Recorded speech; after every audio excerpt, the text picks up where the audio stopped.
नमस्कार भैया, हम संतोष पाल आप सब सामने स्वर प्रस्तुत बा श्री कृष्ण भगवान के जन्म। अगर गीत प्रस्तुत आवे तो आप लोग अपन प्यार दुलार आशीर्वाद जरूर दीजिए। मथुरा में जनम कन्हैया भवनवा में शोर भइल बा। मथुरा में जनम कन्हैया भवनवा में शोर भइल बा। हे रामा आंगना में बजेला बधैया की मना विभोर भइल बा। हे रामा आंगना में बजेला बधैया की मनवा विभोर भइल बा। बरसेला रिम झिम पानिया की रतिया अन्हरियनु हो।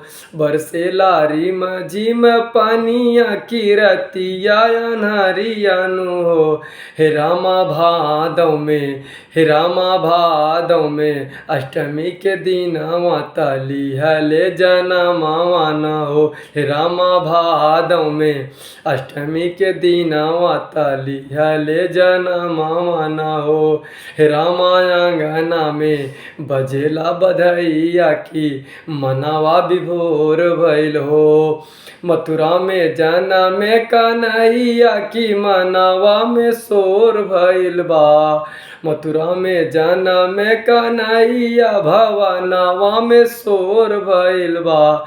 हे रामा बजेला बधैया की मनवा विभोर भइल बा।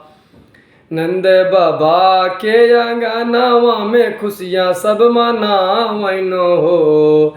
नंद बाबा के अंगनावा में खुशियाँ सब मनावैनो हो। हे रामा लालना के नाम बा कन्हैया की मनवा हरसावैनो हो। हे रामा लालना के नाम बा कन्हैया की मनवा हरसावैनो हो।